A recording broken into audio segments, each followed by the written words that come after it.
प्रेक्षक हो नमस्कार. आजच्या डॉक्टर स्पीक आरोग्य संपदा या कार्यक्रमामध्ये आपल्या सगळ्यांचं मनापासून स्वागत. सर्वे वै सुखिनः सन्तु सर्वे सन्तु निरामयाः या श्लोकामध्ये आपण देवाकडे हेच मागणं मागतो की हे परमेश्वरा, या धर्तीवरच्या सर्व माणसांचं, सर्व सजीवांचं आयुष्य, आरोग्य नेहमीच चांगलं असू देत. सध्याच्या 21व्या शतकामध्ये आपण दिवसेंदिवस प्रत्येक क्षेत्रामध्ये प्रगती करत चाललोय आणि बऱ्याचशा आजारांवर औषधोपचार शोधून मात देखील केली आहे. पण बरेचदा असं होतं, काही आजार जाता जाता पुन्हा वळून परत येतात. अशा वेळेस या आजारांना नियंत्रण करणं किंवा त्या आजारांकडे जरा काळजीपूर्वक बघणं आणि तो आजार जर का आपल्याला त्रास देत असेल याची थोडी जरी शंका वाटली तर डॉक्टरांचा किंवा तज्ज्ञांचा सल्ला घेणं हे अतिशय महत्त्वाचं असतं. क्षयरोग हा देखील या आजारांपैकीच एक महत्त्वाचा आजार. भारतातला क्षयरोग निर्मूलन हा कार्यक्रम किंवा हा उपक्रम बऱ्या प्रमाणात यशस्वी झालेला आहे. पण तरी देखील अजूनही काही रुग्ण क्षयरोगाचे आपल्याला बरेचदा दिसून येतात.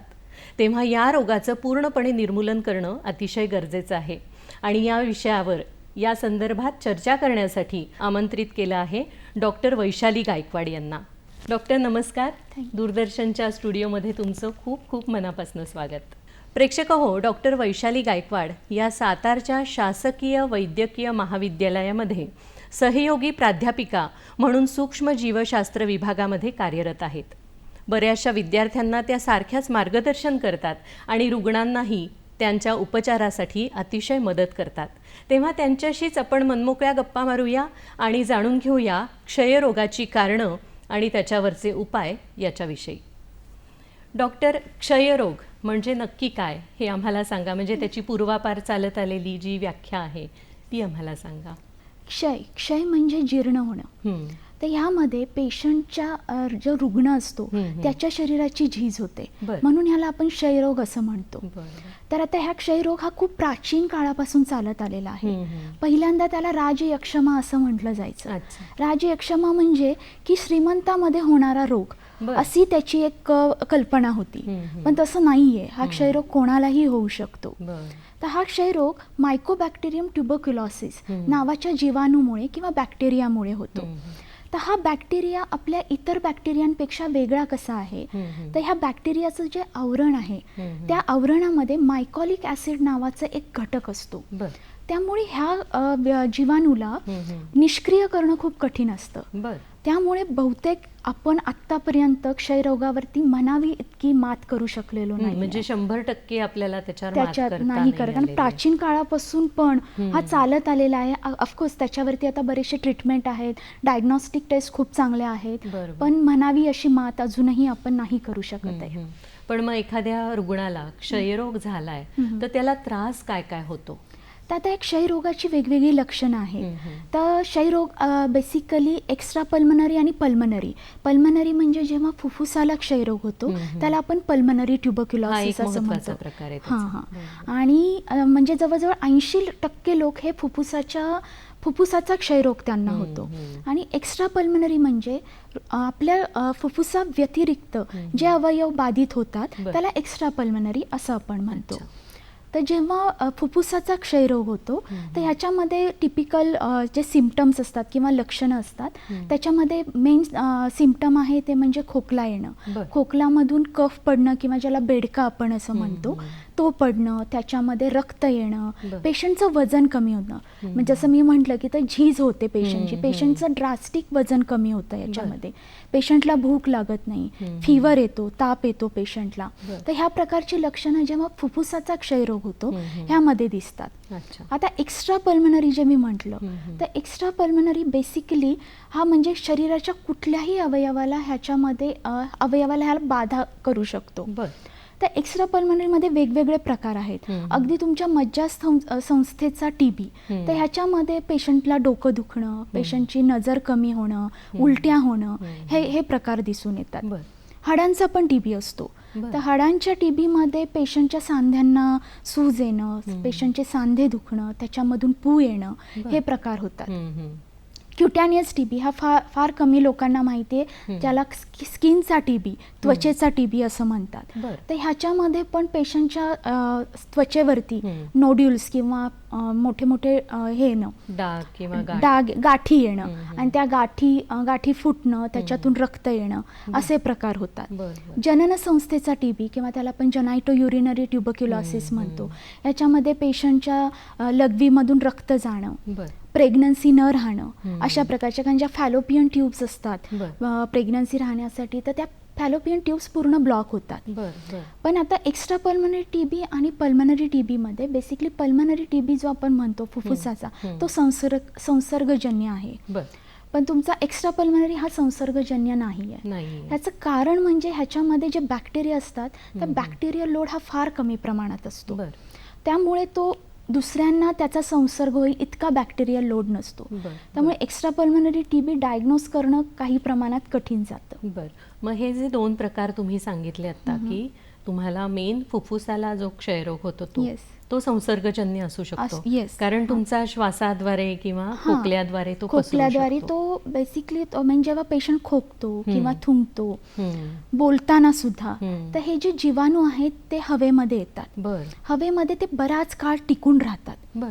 त्यामुळे ह्या रोगाला आपण ड्रॉपलेट इन्फेक्शन किंवा एअरबॉर्न इन्फेक्शन, हवेतून पसरणारं इन्फेक्शन असं म्हणतो.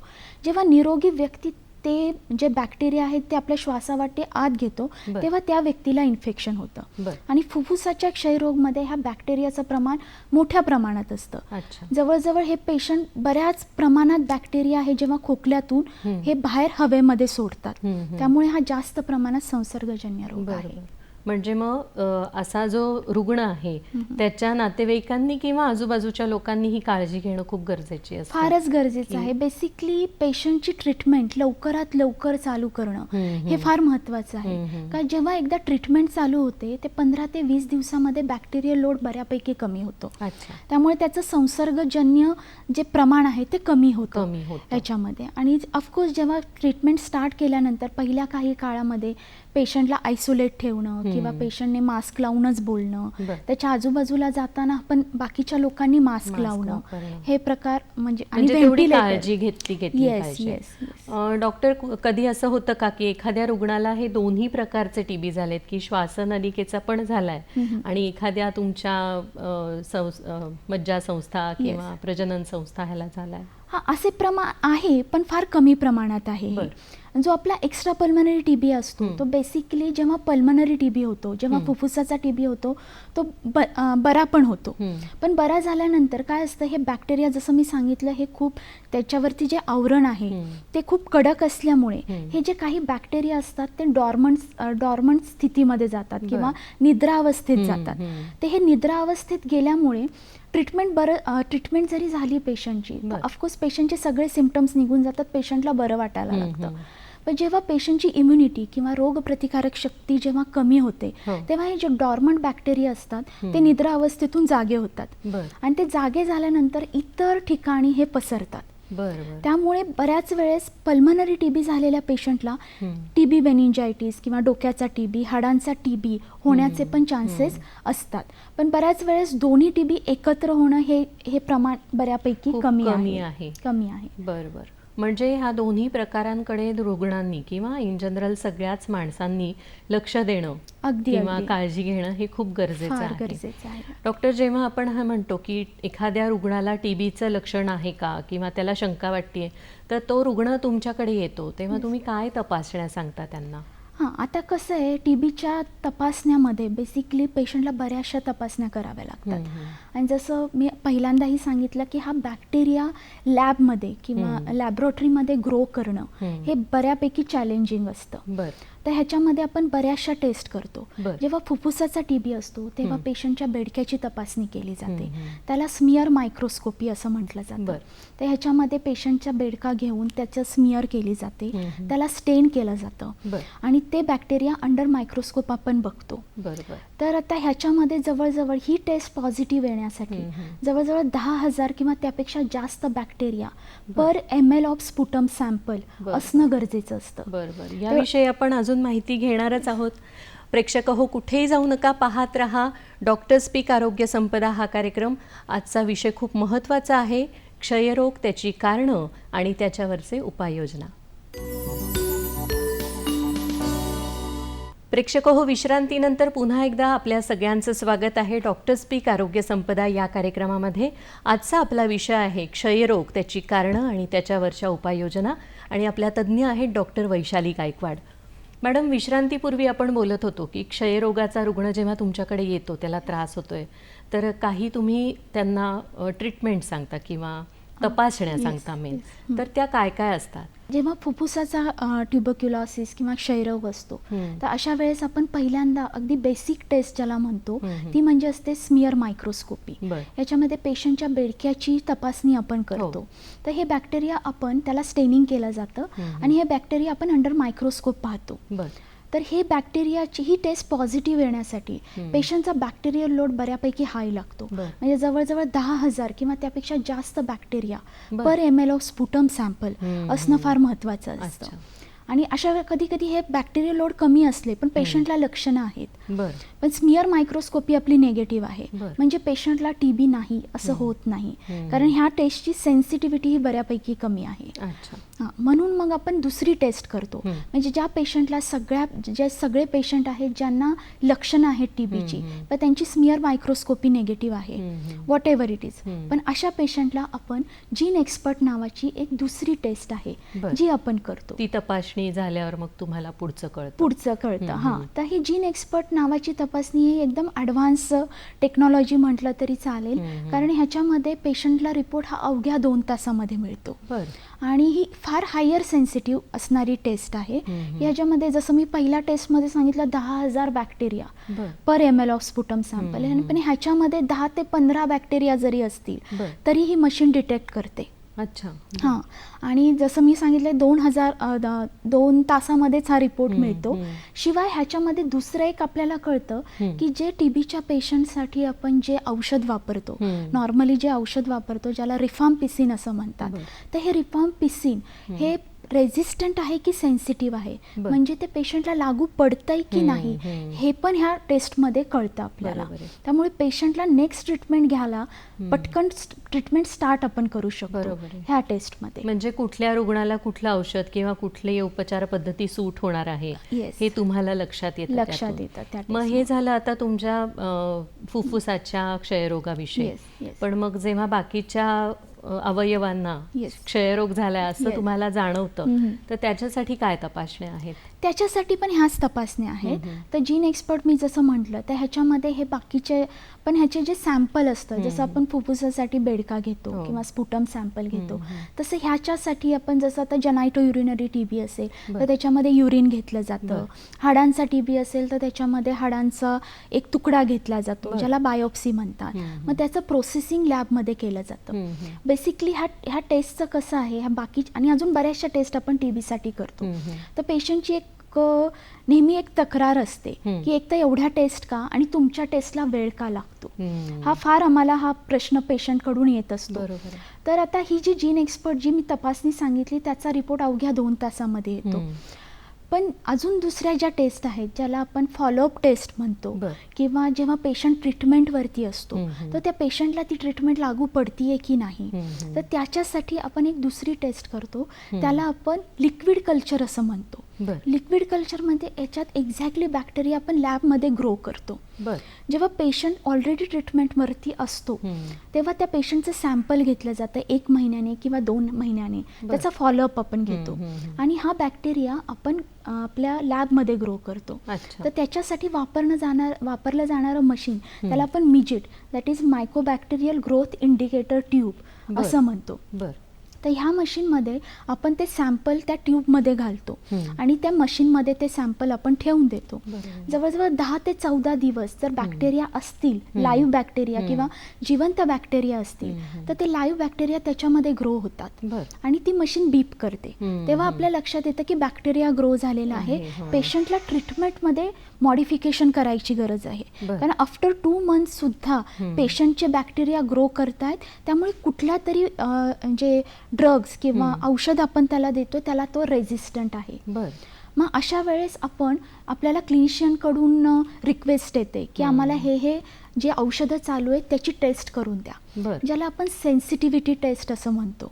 तर ही सेन्सिटिव्हिटी टेस्ट सुद्धा आपण मिजिटमध्ये करतो, जी मायकोबॅक्टेरियल ग्रोथ इंडिकेटर ट्यूब आहे त्याच्यामध्ये. त्याच्यामध्ये जे फर्स्ट लाईन ड्रग्ज आहेत, सेकंड लाईन ड्रग्ज आहेत, ह्या सगळ्याची टेस्ट होते आणि त्याच्यानंतर आपण रिपोर्ट क्लिनिशियनला देतो की ह्या औषधांना हा बॅक्टेरिया रेझिस्टंट आहे आणि ह्याला सेन्सिटिव्ह आहे आणि त्यानुसार मग पेशंटची ट्रीटमेंट मॉडिफाय केली जाते.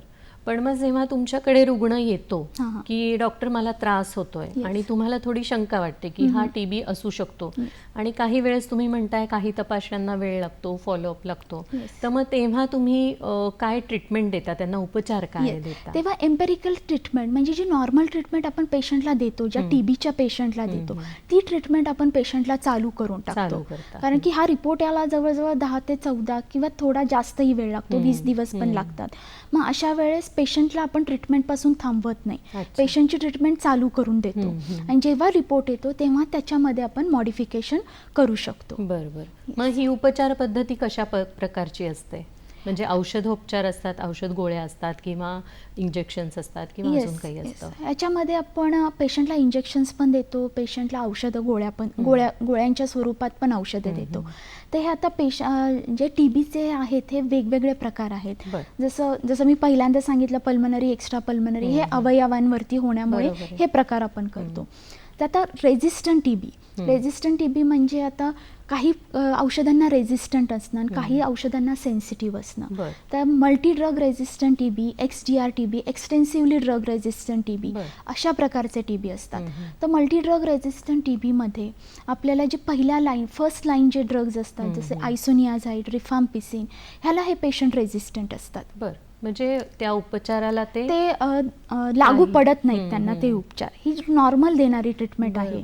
मग अशा वेळेस ह्या पेशंटला इंजेक्टेबल म्हणजे इंजेक्शन्स देऊन ह्या पेशंटला आपल्याला बरं करावं लागतं. आणि XDR टीबी म्हणजे फर्स्ट लाईनला ते हे रेझिस्टंट असतातच, पण फर्स्ट लाईनचे जे दुसरे ड्रग्ज आहेत ज्याला फ्लुरोक्विनोलोन्स म्हणतो, सेकंड लाईन इंजेक्टेबल ज्याच्यामध्ये ॲमिकासिन आहेत, कॅनामायसिन आहे, ह्या प्रकारचे जे ड्रग्ज आहेत ह्यालाही हे पेशंट रेझिस्टंट असतात. मग अशा वेळेस ह्या पेशंटची ट्रीटमेंट जवळजवळ 18 महिन्यापर्यंत पण चालू शकते. आणि मग हे जे सेन्सिटिव्ह, जसं मी मिजिट म्हणजे तुम्हाला सांगितलं की ह्याच्यामध्ये आपण पेशंटची सेन्सिटिव्हिटी, त्या बॅक्टेरियाची सेन्सिटिव्हिटी बघतो. पण अगदी ह्याच्यापेक्षाही अजून चांगली टेस्ट आपल्याकडे अवेलेबल आहे, त्याला आपण लाईन प्रोब एसे असं म्हणतो. तर हा रिपोर्ट जो आहे तो आपण पेशंटला 2 ते 3 दिवसात आपण देतो. तर ह्याच्यामध्ये त्या बॅक्टेरिया, जो पेशंटला ज्या बॅक्टेरियाचं इन्फेक्शन झालेलं आहे, तर ह्या बॅक्टेरियामध्ये म्युटेशन म्हणजे तो बॅक्टेरिया स्वतःमध्ये चेंजेस करतो, त्यामुळे हा रेझिस्टंट पॅटर्न येतो. तर हा रेझिस्टंट किंवा हे म्युटेशन कुठल्या ठिकाणी झालेलं आहे ह्या टेस्टमध्ये आपल्याला कळतं, ज्याला आपण लाईन प्रोब असे म्हणतो. तर वेगवेगळे जीन ह्याच्यामध्ये डिटेक्ट केले जातात आणि ते जेव्हा तो रिपोर्ट येतो तेव्हा त्याचं इंटरप्रिटेशन केलं जातं आणि मग नंतर आपण तो क्लिनिशियनला तो रिपोर्ट प्रोव्हाइड करतो आणि परत ह्या रिपोर्ट बघून सुद्धा पेशंटची ट्रीटमेंट आपण मॉडिफाय करतो, ठरवू शकतो किंवा सुधारू शकतो. येस, अगदी. डॉक्टर, खूपच मोलाचं मार्गदर्शन तुम्ही करताय. म्हणजे आम्हाला बऱ्याचशा गोष्टी यातल्या माहिती पण नव्हत्या. आणि एखाद्या रुग्णाला जेव्हा क्षयरोग होतो तेव्हा त्याची जेव्हा उपचार पद्धती सुरू असते त्याच्यामध्ये बरेचदा आम्ही ऐकले की MRI वगैरे सुद्धा केला जातो, म्हणजे त्याला खरा किती पसरलाय शरीरामध्ये ते बघण्यासाठी. हां, आता कसं आहे, आपण जेव्हा पेशंटची ट्रीटमेंट एक तर सुरू होते तर MRI वगैरे ह्या ज्या काही गोष्टी आहेत किंवा CT स्कॅन, ह्याला आपण TB मेनिंजायटिस म्हणजे जेव्हा आपल्या मेंदूचा TB असतो तेव्हा ह्या काही टेस्ट केल्या जातात, कारण की त्याची लक्षणं अशी पटकन दिसून येत नाही. पेशंटला जसं मी म्हटलं की मळमळ होणे, उलट्या होणे, पण त्याची वेगळी पण कारणं असू शकतात. तर त्याच्यासाठी मग ह्या अशा सप्लिमेंटरी टेस्ट आपण म्हणू शकतो. पण कन्फर्मेशनसाठी आपल्याला लॅब डायग्नोसिस हे खूप महत्त्वाचं असतं. मग तेव्हा अशा पेशंटचे जसं म्हटलं जे तुम्ही MRI वगैरे म्हणतात ते बेसिकली आपण एक्स्ट्रा पल्मनरी TB साठी पण ह्या टेस्ट करतो. मग त्या पेशंटचं ते पर्टिक्युलर सॅम्पल लॅबमध्ये पाठवणं आणि त्याचं कन्फर्मेशन करणं हे फार महत्त्वाचं असतं. अच्छा, म्हणजे ह्या दोन्ही प्रकारच्या आपण उपचार पद्धती एका वेळेला सुरू ठेवू शकतो की लवकरात लवकर आपल्याला त्याचा रिझल्ट मिळेल आणि तुम्हाला त्यांना ट्रीटमेंट देता येईल. या ठिकाणी आपण एक छोटीशी विश्रांती घेणार आहोत. प्रेक्षक हो, कुठेही जाऊ नका, पाहत रहा डॉक्टर स्पीक आरोग्य संपदा हा कार्यक्रम. प्रेक्षक हो, विश्रांतीनंतर पुन्हा एकदा आपल्या सगळ्यांचं स्वागत आहे डॉक्टर स्पीक आरोग्य संपदा या कार्यक्रमामध्ये. आज आपण क्षयरोग, त्याची कारणं आणि उपचार पद्धती याविषयी माहिती घेतोय डॉक्टर वैशाली गायकवाड यांच्याकडून.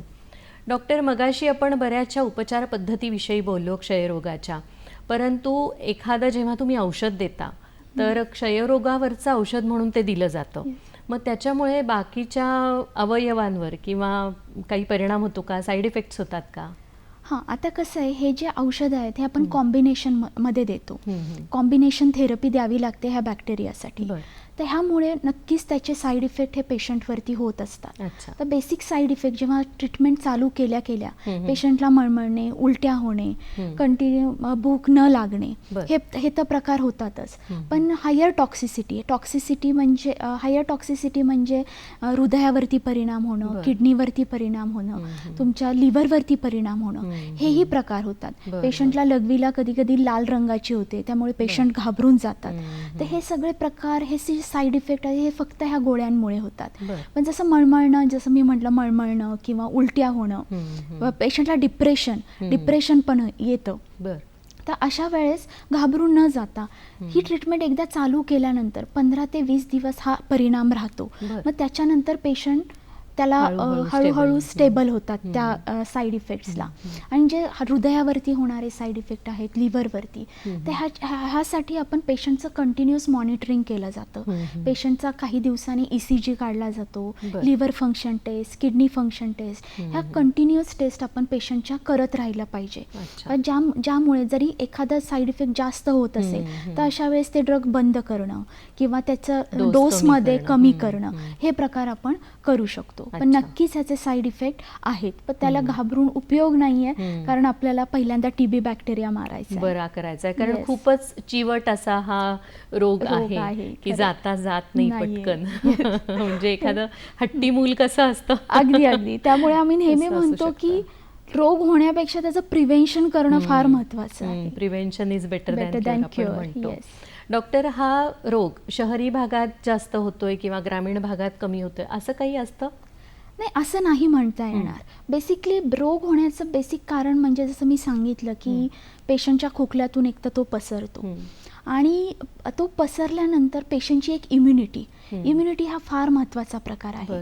दुसरी गोष्ट म्हणजे जे कोंदट वातावरण आहे, झोपडपट्टी, बेसिकली झोपडपट्टीमध्ये घरं फार जवळ असतात, व्हेंटिलेशन कमी असतं, अशा ठिकाणी हा रोग जास्त प्रमाणात येतो.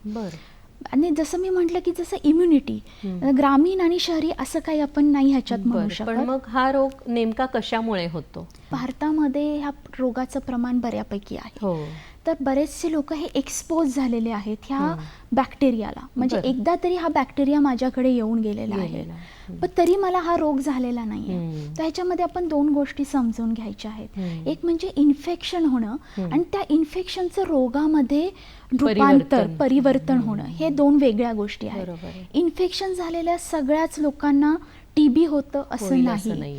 का तर का हे असं होतं, तर आपल्यातली इम्युनिटी पॉवर किंवा रोगप्रतिकारक शक्ती, माझ्याकडे रोगप्रतिकारक शक्ती जास्त आहे तर हे टीबी बॅक्टेरिया झोपलेले असतात. माझ्याकडे आहे तो, पण तो झोपलेला आहे. माझी इम्युनिटी चांगली आहे, मला तो होणार नाही. इम्युनिटी कमी असलेले लोक, म्हणजे मोस्ट कॉमन इम्युनिटी कमी असलेले लोक म्हणजे आपले HIV पेशंट्स, ज्यांच्यामध्ये पहिला घाला हा इम्युनिटीवरती होतो. त्यामुळे ह्या पेशंटमध्ये टीबी होण्याचे चान्सेस जास्त असतात. डायबिटीस असलेले लोक, ज्यांच्यामध्ये बरेचशा गोळ्या हे लोक घेतात, त्यामुळे इम्युनिटी पॉवर ह्यांची कमी झालेली असते. कोमॉर्बिडिटीज अगदी कोमॉर्बिड कंडिशन मध्ये. मग त्याच्यामध्ये लहान मुलं पण येतात. लहान मुलांमध्ये पण इम्युनिटी बऱ्यापैकी कमी असते. वृद्ध लोक असतात, त्यांच्यामध्ये इम्युनिटी कमी असते. तर ह्या लोकांमध्ये हे होण्याचे प्रमाण किंवा लक्षण प्रमाण किंवा रिस्क ही जास्त असते. आणि एखाद्या व्यक्तीचं काही ऑपरेशन झालंय, शस्त्रक्रिया झालीये, अगदी त्या लोकांना सुद्धा मला वाटतं हे होण्याचे चान्सेस असतात. हा, कारण की त्यांच्यात बेसिकली जसं मी म्हटलं की जेव्हा तुम्ही खूप सारी औषधं घेता कुठल्या गोष्टीसाठी, तेव्हा इम्युनिटी बऱ्यापैकी हलते, कमी झालेली असते. ऑर्गन ट्रान्सप्लांट पेशंट असतात, तर ऑर्गन ट्रान्सप्लांट पेशंटमध्ये आपण त्यांना इम्युनोसप्रेसिव्हच ड्रग देतो, त्यांची इम्युनिटी कमी करतो त्या पेशंटमध्ये. तर ह्या लोकांमध्ये हे चान्सेस जास्त असतात. बरोबर. हेरिडिटी हा कितपत याच्यामध्ये ऍक्टिव्ह पार्ट घेतो? बिलकुल नाही, हा बिलकुलही अनुवंशिक रोग नाहीये. इम्युनिटी हा ह्याच्यामध्ये बेसिक फॅक्टर आहे, ज्याच्यामुळे हा रोग आपल्याला होण्याचे चान्सेस असतात. त्यामुळे बऱ्याच लोकांमध्ये टीबी झाला तर जर जागरूकता नसेल पेशंटमध्ये, तर तांत्रिककडे जाणं, मांत्रिकाकडे जाणं आणि त्यांच्याकडे ट्रीटमेंट घेणारेही लोक आहेत की हे आमच्या घरात का होतं. का तर एक पेशंट टीबीचा घरामध्ये आहे, तो ट्रान्समिट करणारच आहे जर तुम्ही प्रिकॉशन नाही घेतल्या तर, त्या पेशंटला ट्रीटमेंट नाही दिली तर. त्यामुळे ह्याचा उपाय हा फक्त डॉक्टरांकडे आहे. आणि त्यामुळे तांत्रिक मांत्रिक हे गोष्टी करणं फार चुकीचं आहे. ह्याने फक्त पेशंटला म्हणजे लास्ट पर्यंत, म्हणजे ह्या पेशंट मरू पण शकतो ह्याने. जसा टीबी पूर्णपणे बरा होतो तसाच टीबी मुळे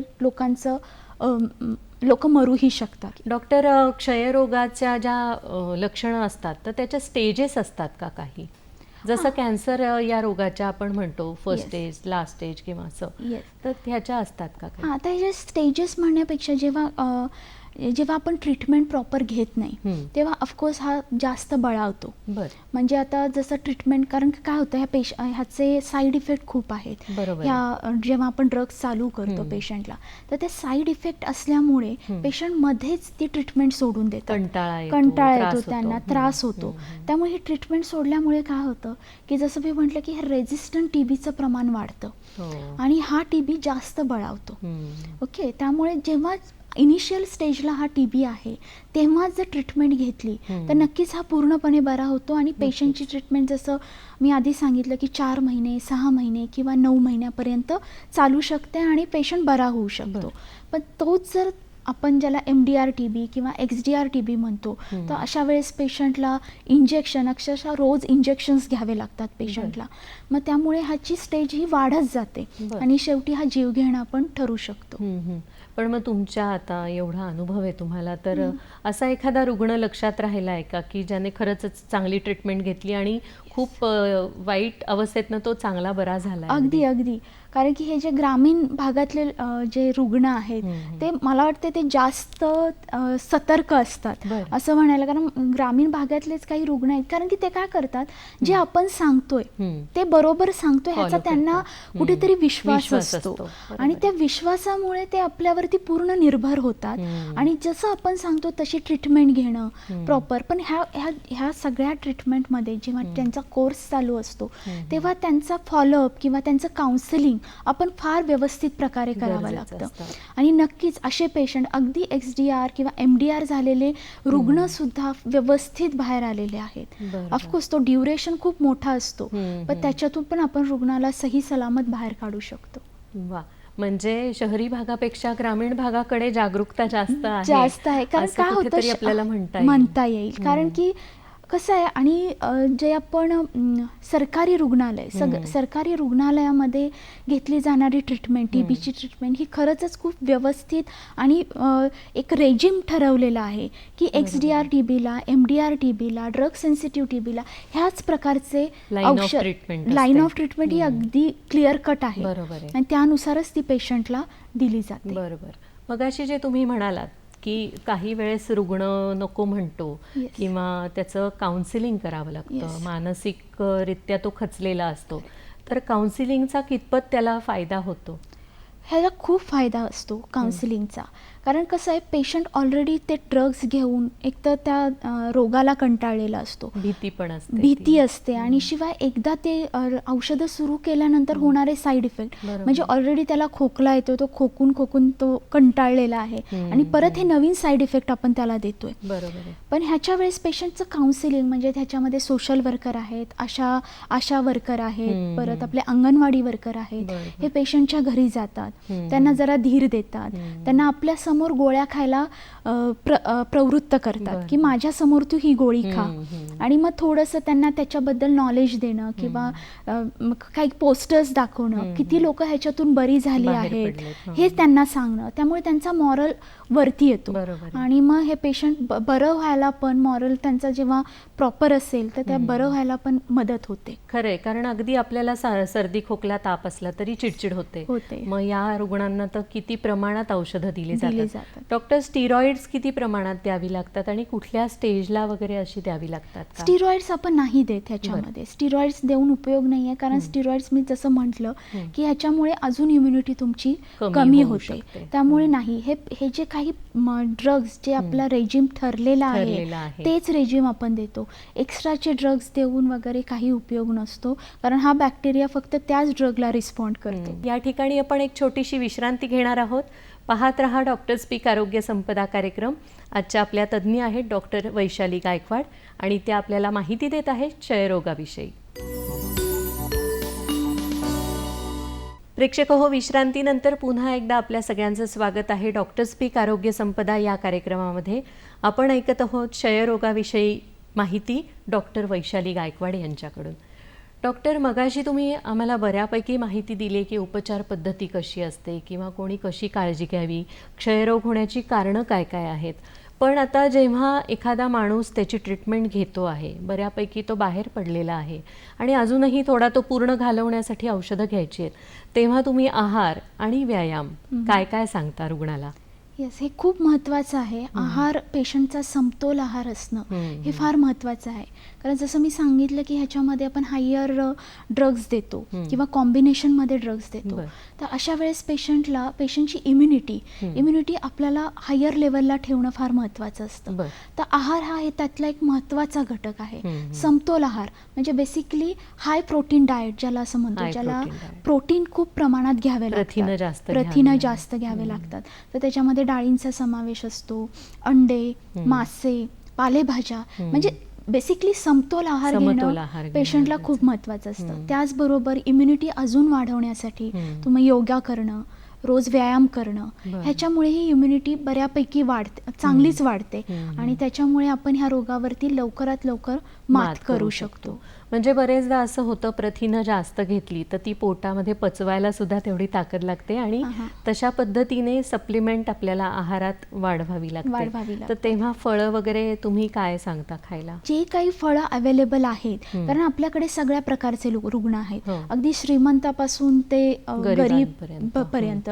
त्यामुळे आपण जे काही त्यांना अवेलेबल आहे आणि जेवढं काही ते खाऊ शकतात चांगलं ताजं, ते आम्ही त्यांना खायला सांगतो. पण अगदीच रोज ॲपल खा वगैरे असं काही नाही आहे, पण अगदी समतोल आहार त्यांनी ठेवावा. जे घरी बनतं, व्यवस्थित बनतं, ते त्यांनी घ्यावं.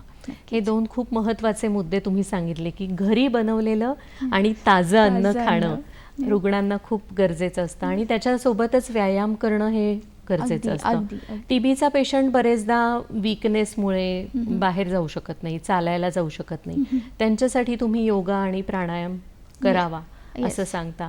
डॉक्टर, जेव्हा लहान बाळांमध्ये बरेचदा टीबी दिसतो आपल्याला किंवा लहान मुलांमध्ये शाळेत जाणाऱ्या मुलांना, तर तेव्हा तुम्ही कशी ट्रीटमेंट देता किंवा का होतो त्यांना? आता ह्याच्यामध्ये बेसिकली कसं आहे की जेव्हा ते मुलं एक्सपोज होतात, टीबी घरातच टीबीचा पेशंट आहे, तर अशा वेळेस ह्या मुलांना टीबी होण्याचे चान्सेस जास्त असतात आणि त्यांची इम्युनिटी पण ॲडल्ट म्हणजे प्रौढांपेक्षा कमी असते. त्यामुळे ह्या मुलांमध्ये जर ते एक्सपोज झाले असतील तर ऑफकोर्स ह्या मुलांमध्ये, अशा मुलांमध्ये टीबी होतो. HIV पॉझिटिव्ह मुलं असतील तर नक्कीच त्यांच्यामध्ये चान्सेस जास्त आहेत. आणि ह्याचा पण रेजिम हा ठरलेला आहे. जसं आपण मोठ्यांमध्ये गोळ्या आणि इंजेक्टेबल देतो, तसं ह्या लहान मुलांमध्ये आपण पातळ औषध देतो. पण हे ड्रग्ज आपण तेच वापरतो. रिफाम्पिसिन, आयसोनियाझाईड, पायराझिनामाइड ह्याच प्रकारचे ड्रग्ज वापरले जातात. पण त्याचा डोस कॉम्बिनेशन हे थोडं वेगळं असतं ॲडल्टपेक्षा. मग ते तुम्ही त्या रुग्णाप्रमाणे त्याच्या वयानुसार किंवा वजनानुसार येस. बरोबर. डॉक्टर, जेव्हा गर्भवती मातेला किंवा महिलेला टीबी होतो तर तिच्यामुळे तिच्या बाळाला होतो का? जर गर्भवती असेल तर तो ट्रान्सप्लासेंटल म्हणजे आईकडून मुलाकडे लगेच म्हणजे हा जात नाही. पण जेव्हा बाळ आईच्या हातामध्ये असतं, जेव्हा ब्रेस्ट फिडिंग वगैरे करत असते आणि तिला जर टीबी असेल तर नक्कीच तो टीबी बाळाला होऊ शकतो.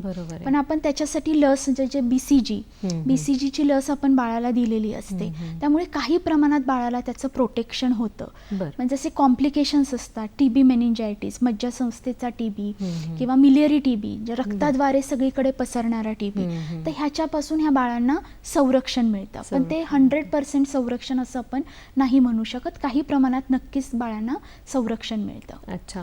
पण मग एखाद्या रुग्णालयामध्ये हा टीबी पसरू नाही म्हणून काय काय उपाययोजना केल्या जातात? येस, पहिल्यांदा म्हणजे पेशंटची ट्रीटमेंट लवकरात लवकर स्टार्ट करणं.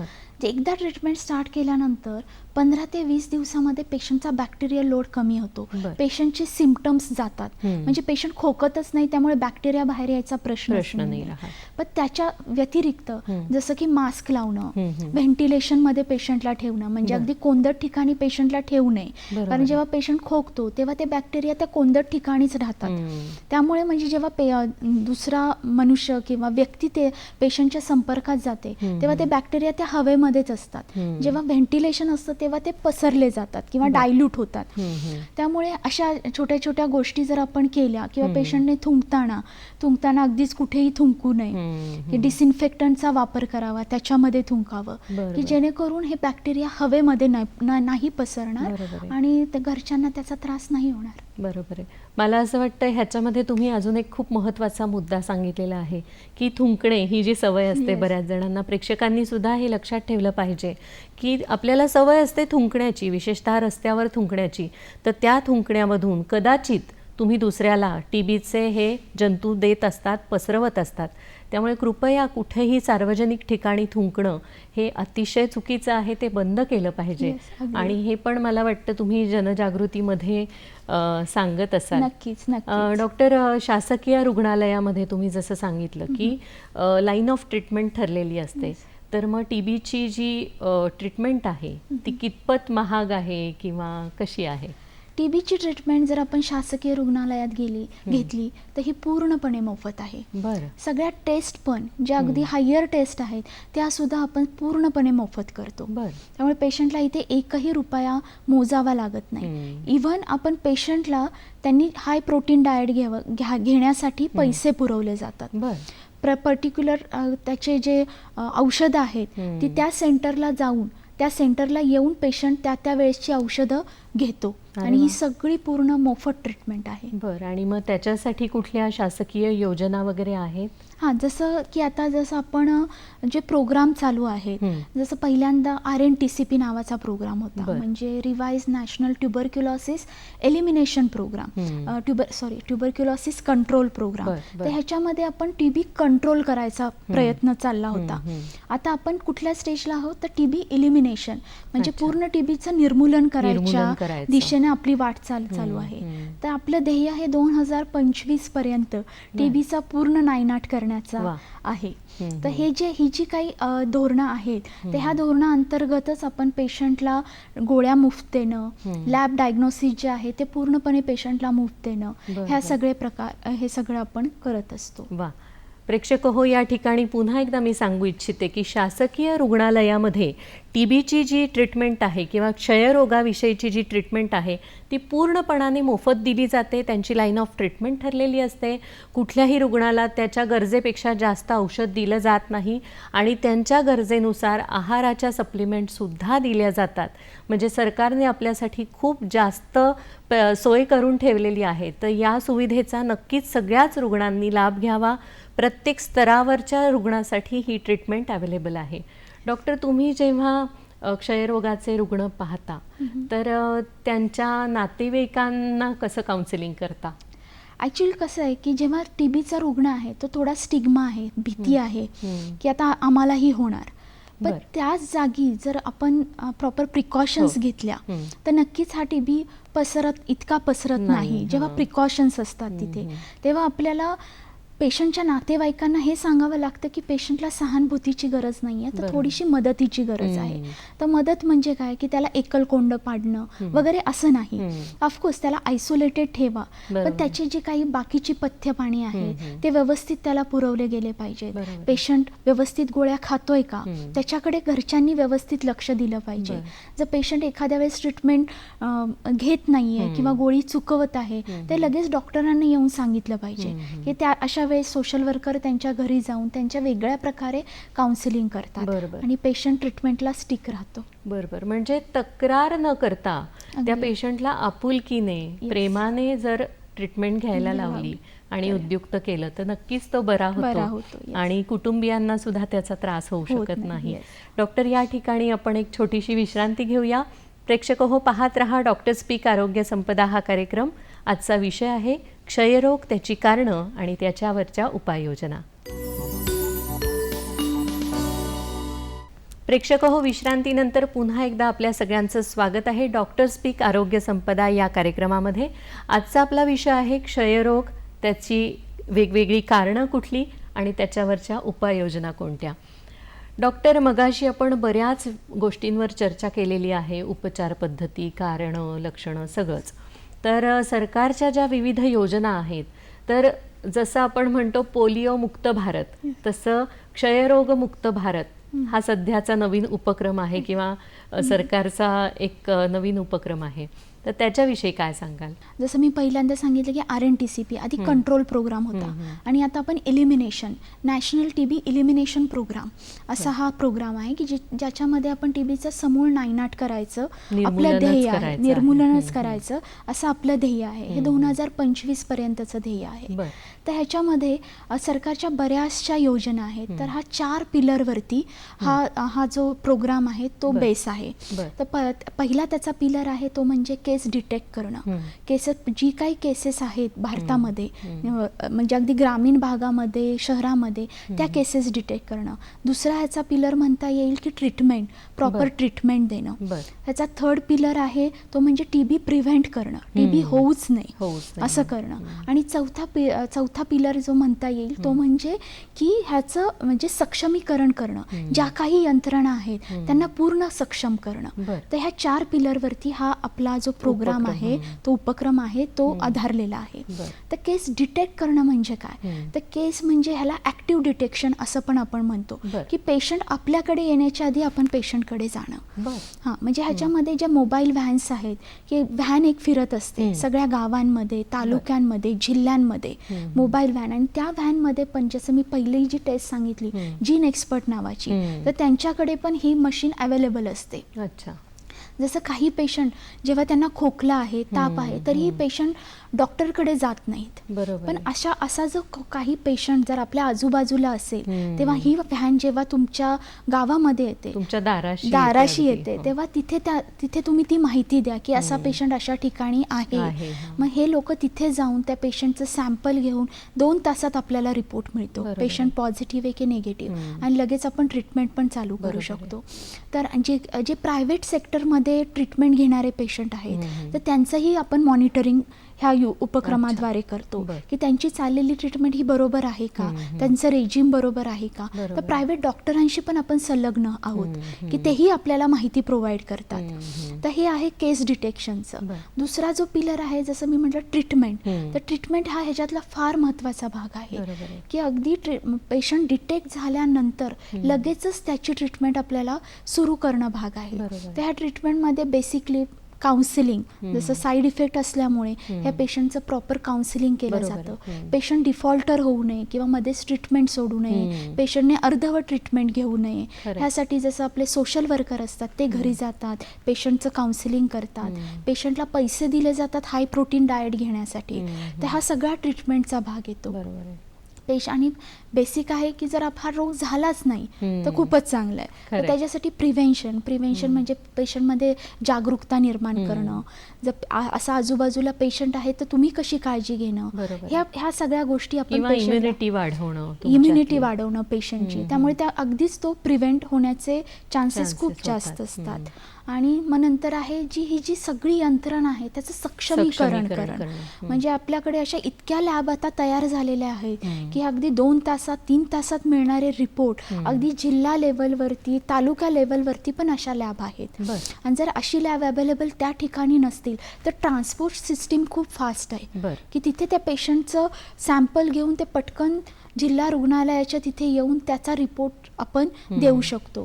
तर ह्याच्यामध्ये एक निक्षय नावाचं एक ॲप आहे, त्याच्यावरती ते ॲप आपण ह्याच्याद्वारे ऑपरेट करतो. म्हणजे जरी एका पर्टिक्युलर पेशंटची ट्रीटमेंट एका गावात चालू आहे तरी मला एका ठिकाणी बसून त्या पेशंटची ट्रीटमेंट काय चालू आहे, तो पेशंट कुठल्या स्टेजला पॉझिटिव्ह आला आहे, कुठल्या ड्रग्जला सेन्सिटिव्ह आहे, रेझिस्टंट आहे, हे मला कुठेही बसून कळू शकतं. कारण त्या पेशंटला आपण निक्षय ID असा एक पर्टिक्युलर नंबर देतो आणि तो नंबर आपण जगात कुठेही बसून त्याला मॉनिटर करू शकतो. प्रेक्षक हो, तंत्रज्ञान इतकं डेव्हलप झालंय की निक्षय ॲप हे क्षयरोगाच्या रुग्णांसाठी अतिशय महत्त्वाचं ठरतंय, ज्याच्यामुळे तुमच्या डॉक्टरला तुमच्या तब्येतीविषयी, तुमच्या लक्षणांविषयी आणि तुमच्या सगळ्या ट्रीटमेंटविषयी तिथल्या तिथे माहिती मिळू शकते.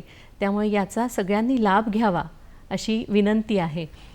डॉक्टर, अजून तुम्ही ज्या जिल्हास्तरीय ज्या योजना किंवा उपक्रम राबवले जातात त्याच्यात अजून महत्त्वाचा काय मुद्दा आहे एखादा? आता हे कसं आहे, ह्या ज्या लॅब आहेत किंवा हे जे आपण रुग्णांना औषधं देतो, तर हे प्रत्येक जिल्ह्यामध्ये एक डिस्ट्रिक्ट TB ऑफिसर असतो, डिस्ट्रिक्ट TB सेंटर असतं. तर ह्या सेंटरमध्ये ह्या गोळ्या आपण देत असतो. प्रत्येक ठिकाणी एक अद्ययावत लॅब असते, त्या लॅबमध्ये ह्या सगळ्या टेस्टिंग केल्या जातात. आणि जसं DMC ज्याला मग आपण डेजिग्नेटेड मायक्रोस्कोपिक सेंटर म्हणतो, तर मायक्रोस्कोपी ही तिथल्या तिथे पेशंटची केली जाते. म्हणजे ह्या सगळ्या ज्या योजना ह्या एक इंटरलिंक्ड आहेत, एकानंतर एक अशा सगळ्या ज्या सिस्टीम आहेत त्या सगळ्या जोडलेल्या आहेत. आणि त्यामुळे पेशंटला जास्त इकडे तिकडे फिरण्याची गरज नसते. त्याचं सॅम्पल आपलंच ह्या टेस्ट नंतर ह्या टेस्टसाठी असं पुढे ते सरकत फिरतं आणि त्याच्यामुळे डॉक्टरांनाही कळतं आणि पटकन तुम्हाला त्यांना लाईन ऑफ ट्रीटमेंट सुचवता येते आणि पेशंटचा जीव वाचणं किंवा त्याचा TB लवकर बरा होणं ह्याला मदत मिळते. डॉक्टर, आज तुम्ही खूप छान माहिती दिलेली आहे. आपल्या प्रेक्षकांना काय संदेश द्याल याच्यामधून?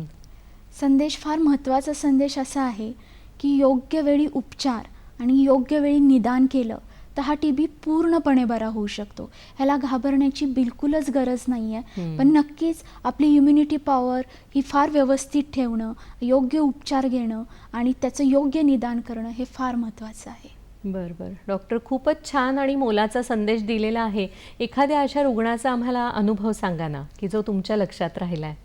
एक असा पेशंट, एक लहान बाळ होतं, बाळ नाही म्हणता येणार, तो मला वाटतंय 8-9 वर्षाचा मुलगा असेल, छोटा मुलगा होता. आणि त्याची आई XDR TB जे हायली रेझिस्टंट TB असतो त्याने गेली होती. तर त्याचे आजोबा त्याला घेऊन यायचे. ही कोविडच्या काळातली गोष्ट आहे. तर तेव्हा यायला जायला साधनं पण नसायची. तर ते आजोबा त्याला आमच्याकडे घेऊन यायचे. मग ते आल्यावरती सांगायचे की मला हे बस मिळाली नाही, रिक्षा मिळाली नाही, कारण तो कोविडचा काळ होता. तेव्हा अशा वेळेस आम्ही पेशंटला फोनवरून मॉनिटर करायचो आणि पेशंटच्या गोळ्या त्याच्यापर्यंत पोचतील असं आम्ही तशी सिस्टीम आम्ही राबवली होती. आणि तो पेशंट आता एकदम व्यवस्थित बरा झालेला आहे. तो आता मला वाटतंय की 3री-4थीत तो असेल आता. हा आजार पुन्हा उद्भवू शकतो का? हा आजार पुन्हा उद्भवू शकतो, पण जर आपण ट्रीटमेंट प्रॉपर घेतली, पूर्ण ट्रीटमेंट घेतली, जसं मी म्हटलं की हे डॉर्मंट बॅक्टेरिया असतात जे निद्रावस्थेत जातात.